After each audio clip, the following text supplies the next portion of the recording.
dignitaries, faculty members and colleagues, today we have gathered here to discuss on ophthalmic manifestations in systemic diseases. I, Dr. Somya Sharma, Assistant Professor in Department of Ophthalmology under guidance of Head of Department and Professor Dr. Chaitanya Prakash Gupta, will be presenting on introduction and brief anatomy. So first, coming to the history, Hippocrates first noted that eye is the mirror of the body. He implied that statement when he noticed yellowing of sclera due to jaundice. This was an early recognition of the eye reflecting systemic metabolic states. Now coming to the brief anatomy of the eye.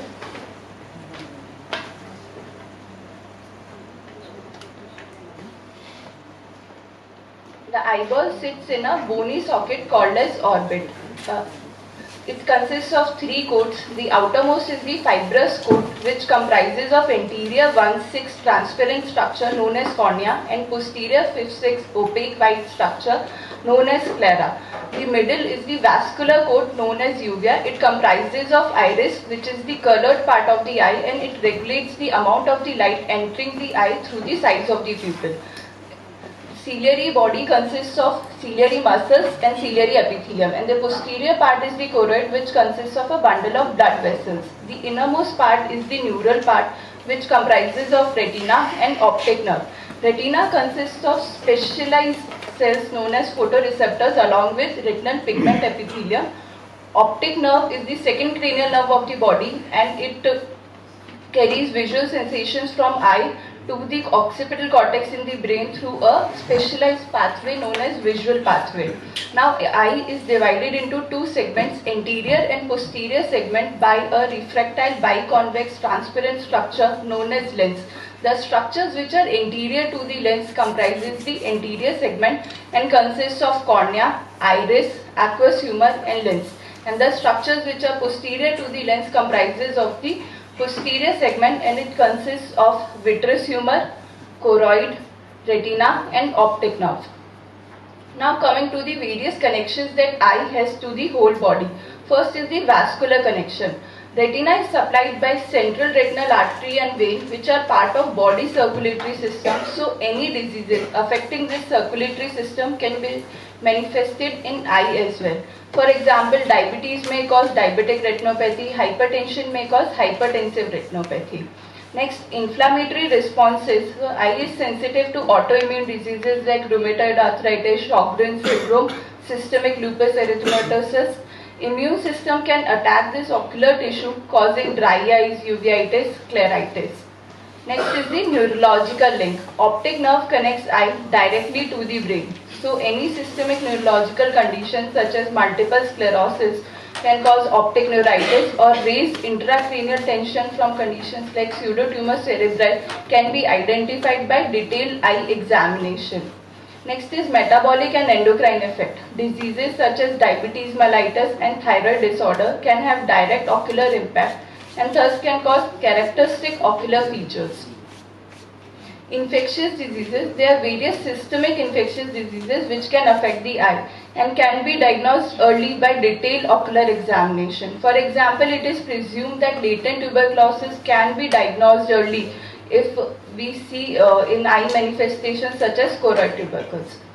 Next, to proceed further, I would like to call Dr. Rimsha, who will be discussing on ophthalmic manifestations in diabetes mellitus.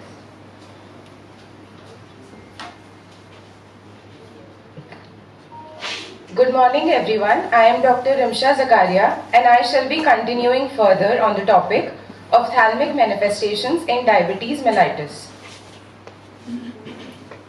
Discussing it via a case, a patient Mr. T, 56-year-old male, came to the eye OPD with the chief complaints of gradual painless diminution of vision in both the eyes for last 6 months. He was a known case of type 2 diabetes mellitus for last 12 years and was on irregular medications. His current HbA1c was 10 and BP at presentation was 118 by 82 millimeters of mercury.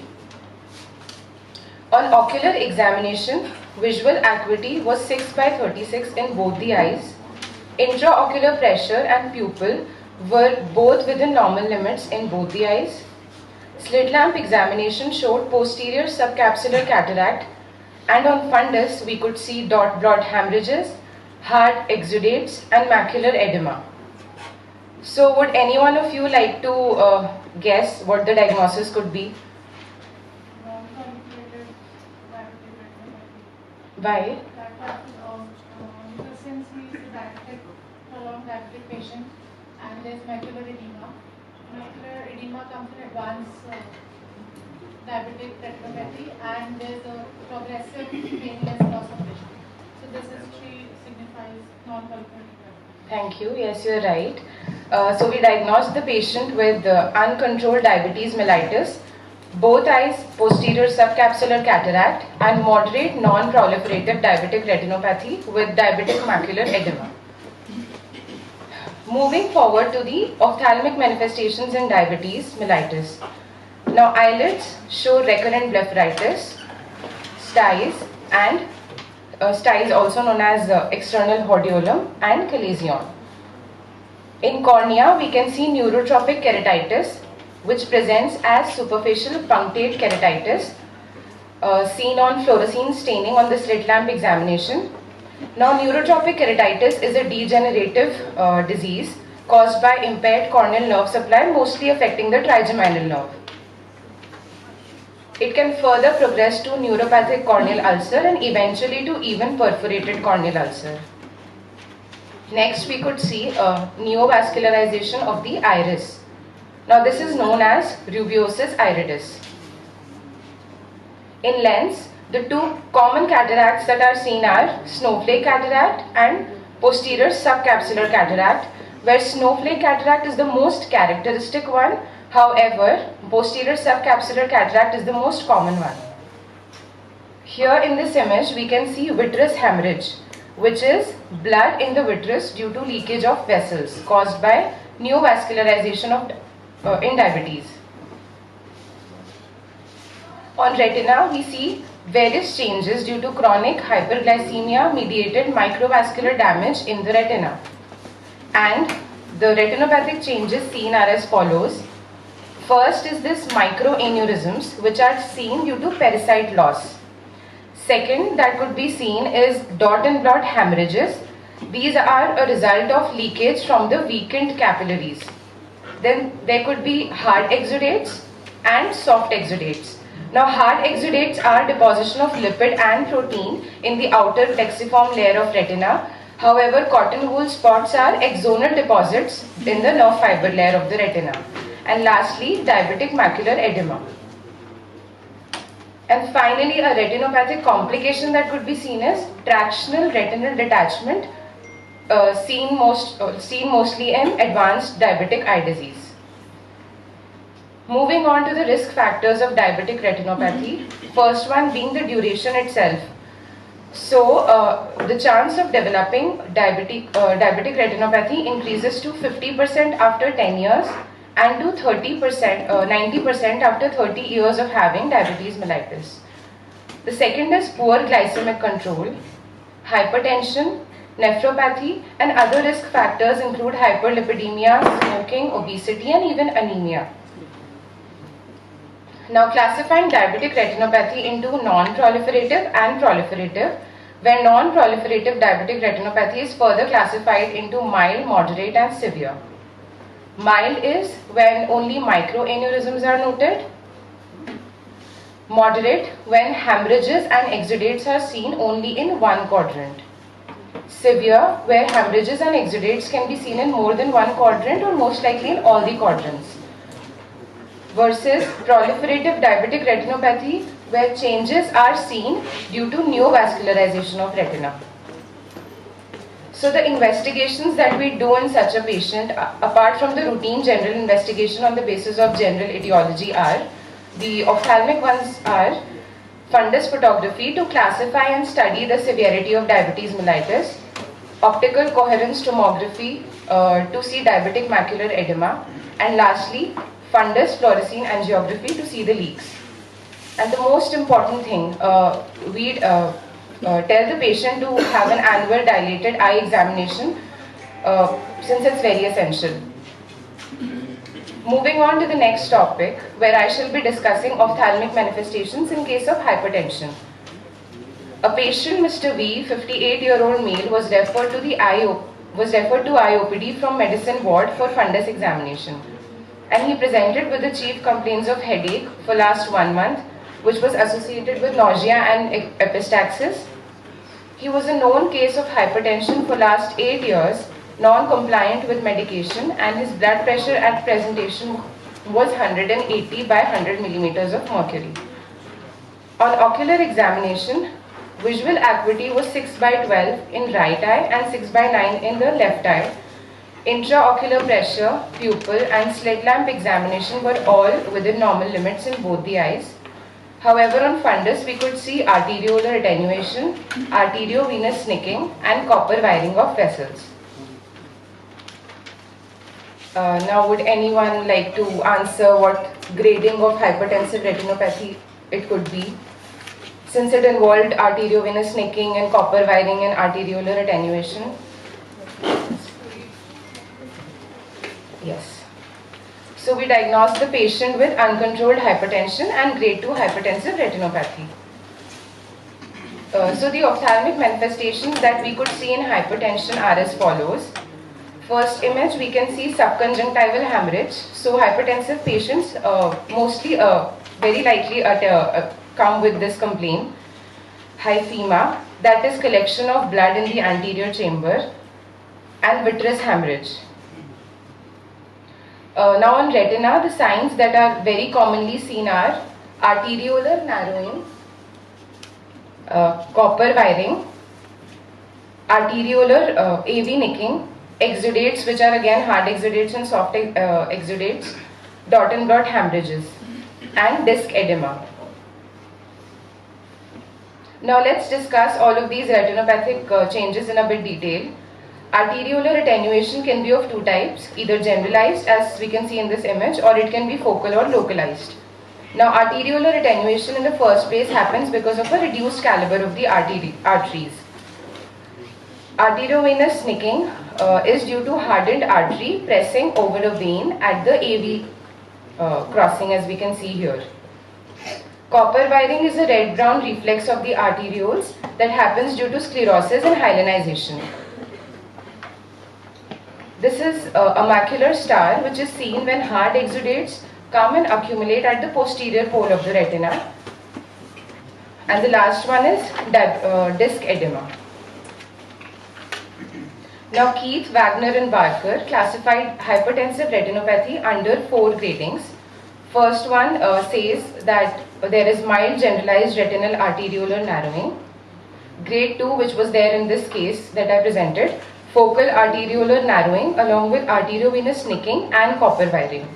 Grade 3 mentions all the grade 2 stage changes along with hemorrhages, which could be dot, blot or flame shaped, and cotton wool spots and hard exudates. And lastly, grade 4, where we can see all the grade 3 changes along with optic disc swelling.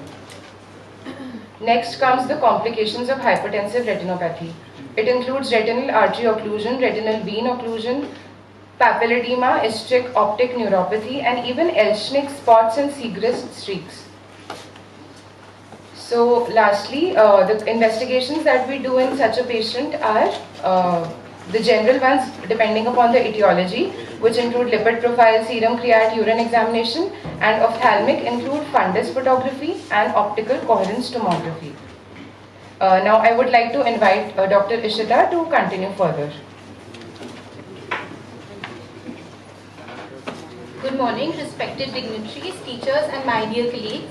I, Dr. Ishita Rungta, second year resident from the Department of Ophthalmology, will be continuing on the presentation. A patient, Mrs. W, 32-year-old female, was referred from the Department of Endocrinology with the complaints of progressive prominence of both eyes for the past 6 months, double vision when looking up for the past 2 months, and foreign body sensation along with watering and photophobia for 1 month. The patient is a known case of Graves' disease for 2 years on regular medication. She has no prior history of any ocular trauma or surgery. On presentation, her pulse rate was 115 beats per minute. On ocular examination, her visual acuity in both eyes was 612, intraocular pressures were normal, Pupils were round, regular and reactive in both eyes. On measuring proptosis using Hertel's exophthalmometer, it was noted to be 23 millimeters in the right eye and 24 millimeters in the left eye. Positive lid signs in the eyelid were lid retraction, known as Dalrymple sign, lid lag on downgaze, known as Von Graff sign, infrequent blinking, known as Stellwag sign. On extraocular movement examination, there was restriction in elevation. That means that the inferior rectus muscle was involved. Slit lamp examination revealed conjunctival chemosis and mild exposure keratopathy. So what do you think is the diagnosis for this patient? Graves ophthalmopathy. You're right. It is Graves ophthalmopathy, also known as thyroid eye disease. So ophthalmic manifestations in Graves disease. There are prominent eyelid signs which are commonly seen as Dalrymple sign, which is lid retraction with scleral show. This is the most common sign. There might be Von Graff sign, which is lid lag on downgaze. Poacher sign, which is a staring, frightened appearance. Stellwag sign, infrequent blinking. And Mobius sign, which is weakness of convergence when looking at a near object. There may be advanced exophthalmos. This is a measurement of more than 25 millimeters, where for reference normal is 21 millimeters. This might lead to a complication of exposure keratopathy that presents as punctate erosions and persistent epithelial defect on slit lamp examination. It also proceeds to a risk of corneal ulceration and eventually perforation. The patient might also present with conjunctival chemosis and superior limbic keratoconjunctivitis. There might be diplopia and extraocular muscle involvement. Restrictive myopathy presents in the order of inferior rectus, medial rectus, superior rectus and lastly lateral rectus involvement. As we can see in this image, the picture on top shows that when the patient is asked to look up, there is restriction in the upward movement of the left eye. This causes vertical diplopia as the inferior rectus muscle is involved. The picture on the bottom represents that when the patient is asked to look towards his right, the left eye does not move with the right eye. This causes horizontal diplopia as the medial rectus muscle is involved. There might also be fibrosis of the extraocular muscles and this might cause concomitant strabismus. In 5 to 8% of the cases, there might be optic nerve involvement which presents as compressive optic neuropathy and is a side-threatening complication. Investigations we carry out are thyroid function test, autoantibody test. Ophthalmic investigations include MRI orbit. This shows a characteristic fusion belly enlargement with tendon sparing of the extraocular muscles as shown in the image here. We also take fundus photography for optic nerve involvement. Moving on to ophthalmic manifestations in infectious diseases. A patient, Mr. X, 29-year-old male, came to the IOPD as a self-informant with the complaints of recurrent left eye pain, redness and diminution of vision for the past 1 month. He is not a known case of any chronic illness. There is no history of any past trauma or any prior similar episodes. On ocular examination, visual acuity in the right eye was 6.6, while in the left eye it was 6.24. Intraocular pressures were normal. Pupils in the right eye were round, regular and reactive, while in the left eye they were miotic and showed a sluggish reaction. On slit lamp examination, right eye was normal. Left eye showed multiple mutton fat keratic precipitates on the endothelium, an anterior chamber reaction of 3+, and there was presence of posterior synecdoche. So what do you think our diagnosis will be? Granulomatous anterior. You are right, it is granulomatous anterior uveitis.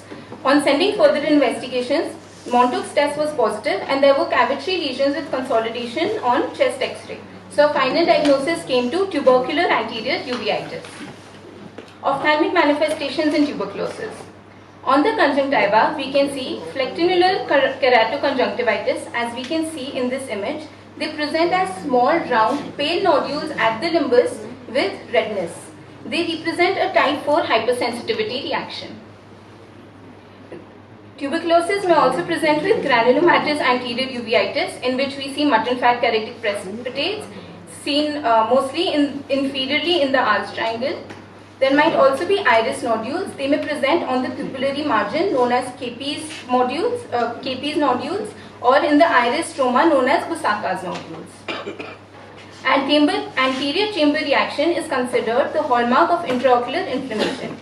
Cells in the aqueous humor can be visualized as floating particles on slit lamp examination. There might be abnormal adhesions of the iris with the lenticular surface. This is known as formation of posterior synecdoche. This image shows a festooned pupil which is observed during dilatation of a patient. The most common and characteristic ocular presentation is posterior uveitis in tuberculosis. This manifests as choroidal tubercles which are multiple, small and discrete. They are highly specific for miliary tuberculosis. Tuberculosis may also present as a solitary large mass-like lesion known as tuberculoma. Ophthalmic manifestations in leprosy. Leprosy may present as iris pearls. This is a pathognomic finding of lepromatous leprosy. There might be madarosis, which is loss of lashes and lateral half of the eyebrows. In tuberculoid leprosy, there is involvement of the facial nerve and the ophthalmic division of the trigeminal nerve. This leads to incomplete eye closure known as lagophthalmos that we can see in this image. And there might be chronic uveitis, which is the most frequent ocular manifestation of leprosy. Ophthalmic manifestations in herpes zoster ophthalmicus. Hutchinson's sign is defined as vesicular lesions at the tip, root and side of the nose. It is a strong predictor for ocular inflammation and corneal denervation in herpes zoster ophthalmicus. On slit lamp examination, we may find keratic dendritic ulcers on fluorescein staining, iris atrophic patches, and many serious cases might progress to retinal vasculitis, which may cause necrosis of the retina. A late consequence of herpes zoster ophthalmicus is Ramsay-Hunt syndrome. It presents with facial palsy, due to which the seventh nerve is involved. This causes lagophthalmos and exposure keratitis. Ophthalmic manifestations in toxoplasmosis. The most common cause of infectious retinochoroiditis is toxoplasmosis. It presents as a white focal retinitis with overlying vitreous inflammation. This gives the appearance of a headlight and fog. Ophthalmic manifestations in human immunodeficiency virus. Microangiopathy is the most common ophthalmic manifestation in HIV. This presents as cotton wool spots.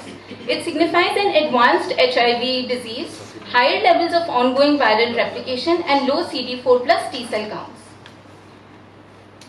Ophthalmic manifestations of cytomegalovirus. A classic fundoscopic finding includes confluent areas of retinal whitening with hemorrhages. This is known as pizza pie retinopathy. Cytomegalovirus is the most common opportunistic ocular pathogen in advanced HIV disease, typically occurring when CD4 plus T cell count falls below 50 cells per milliliter. Finally, discussing dengue, the most common hemorrhagic complication presents as premacular hemorrhage, and the most common maculopathy in dengue seen is macular edema. So investigations done are general investigations which are specific according to the infectious etiology, and ophthalmic investigations include optical coherence tomography and fundus photography. Signs were of dryness, redness, diminution of vision in both eyes since last 2 months. Symptoms were progressively worsening with occasional pain and discomfort. She was a known case of Sjogren's syndrome since last 3 months and was on regular medication. There were no other history of chronic illnesses. On ocular examination, the visual acuity was 6/9 in both the eyes. Intraocular pressures were within normal limits and pupils were round, regular and reactive. Tear film assessment test was done and less than 5 mm in 5 minutes in both the eyes was recorded on Sharma's test. Less than 5 seconds was noted on tear film breakup time, and on fluorescein staining, superficial corneal staining was seen. The anterior chamber and fundus examination were within normal limits. So I'd like to ask the audience if they can guess the diagnosis. Severe dry eye disease. Yes, you are right. The diagnosis of severe dry eye disease in both the eyes consistent with keratoconjunctivitis, SICA, was made due to the underlying Sjogren's syndrome. The ophthalmic manifestation seen in Sjogren's syndrome. As we can see here, the small scattered spots of epithelial damage due to corneal epithelium inflammation secondary to dryness is known as superficial punctate keratitis, consistent with keratoconjunctivitis SICA. Filamentary keratitis is another ophthalmic manifestation seen in which strands of degenerated epithelium and mucus are adherent to the corneal epithelium and can be seen in severe dry eye disease. Meibomian gland dysfunction. These are modified sebaceous gland in Sjogren's syndrome. Due to chronic ocular surface inflammation, the damage to meibomian gland happen leading to meibomian gland dysfunction and further deteriorating the severe dry eye disease. Ophthalmic manifestation in other connective tissue disorder like rheumatoid arthritis. In conjunctiva, we see the keratoconjunctivitis sicca. In the cornea, we see the peripheral ulcerative keratitis. Here, the corneal stroma melts near the limbus associated with the systemic vasculitis. In the sclera, immune complex mediated vasculitis affecting the episcleral and deep scleral vessels, leading to a benign condition, episcleritis, in which there is mild tenderness and superficial vessel congestion, sectoral redness and no scleral thinning. Whereas in scleritis, there is severe boring pain radiating to temple and jaw with a deep violaceous hue due to scleral thinning. In the uvea, we see anterior uveitis. It is an autoimmune mediated destruction of the uveal tissue which causes anterior uveitis.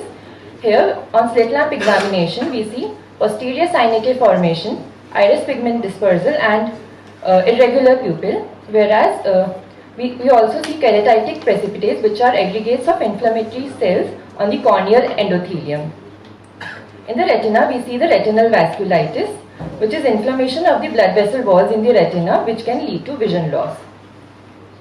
The ophthalmic manifestation is systemic lupus erythematosus.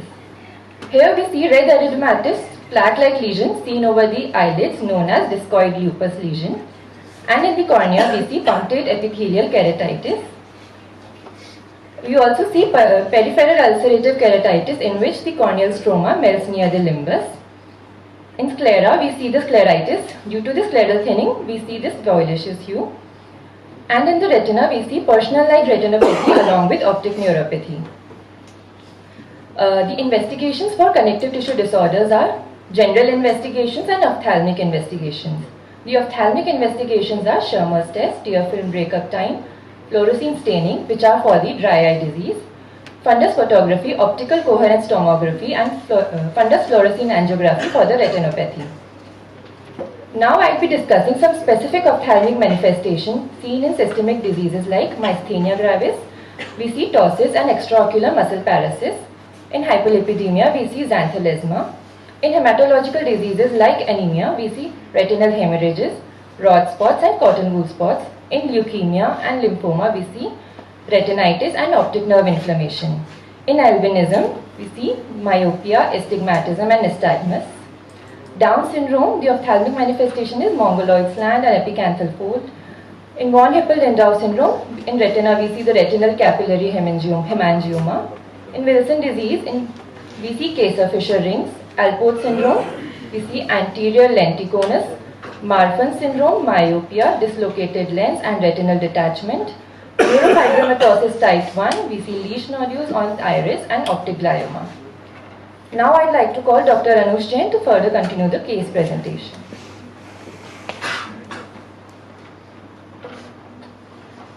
Good morning everyone. I am Dr. Anush Jain, Senior Resident in the Department of Neurology. I would like to discuss the ophthalmic manifestation in neurological diseases.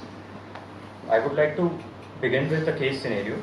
So there is a patient, Mrs. Z, 26-year-old female, graphic designer by occupation, came with chief complaints of left eye diminution of vision for 4 days associated with pain on eye movements. There is no history of any systemic illness, no history of trauma or prior such episodes.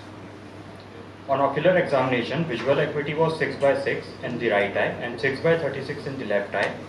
Intraocular pressure was 11 mm Hg in the right eye and 15 mm Hg in the left eye. Pupils were round, reactive and regular in right eye, but there was relative apparent pupillary defect in left eye. Color vision, she was able to read all 38 plates from right eye and she was only able to read 2 plates from left eye. Visual field was normal in right eye while there was central scotoma on the left eye. On fundus examination, right eye was normal. Left eye, the optic disc was hyperemic with blurred margin with dilated surface capillaries. Would anyone like to volunteer and tell the diagnosis? Yes, it is left eye capillitis, that is optic neuritis. So on further investigation, MRI was done, which was suggestive of optic nerve enhancement with periventricular lesions.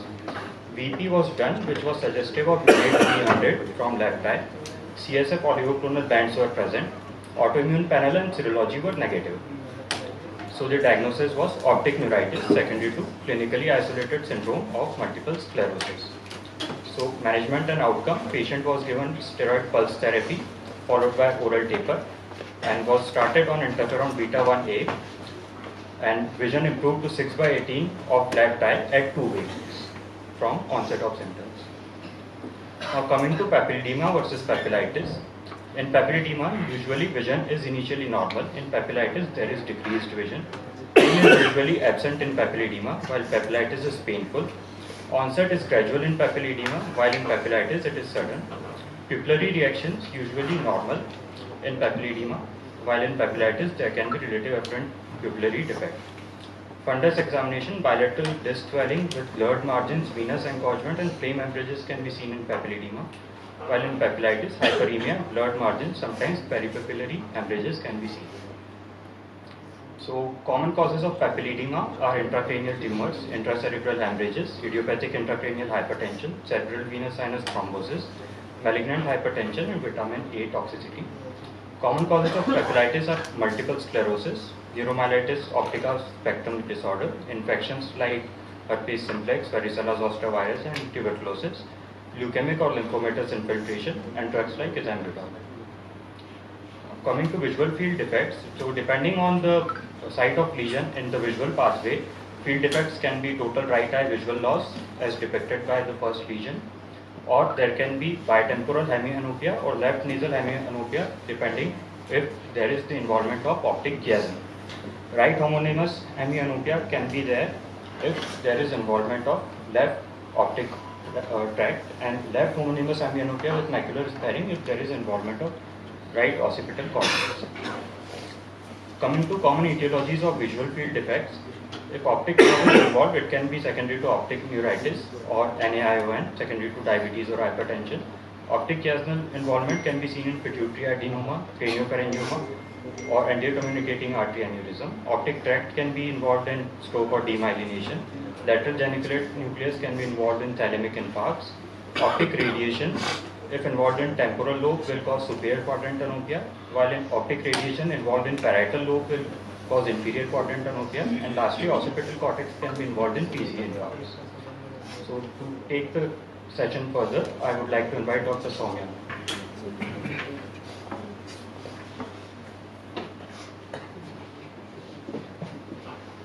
So after all this discussion, now what can we conclude? That eyes don't lie, as they provide important systemic clues in ocular practice. There are many ocular signs which reflect underlying systemic diseases. Early recognition of these subtle signs, proper history taking and detailed ocular examination can prevent in missed or delayed diagnosis. It helps in identifying which subspecialty to refer to for further evaluation and timely management of the patient. This enhanced interdisciplinary collaboration, which is possible only in a multi-specialty setting, helps in working in best interest of patient's health and well-being.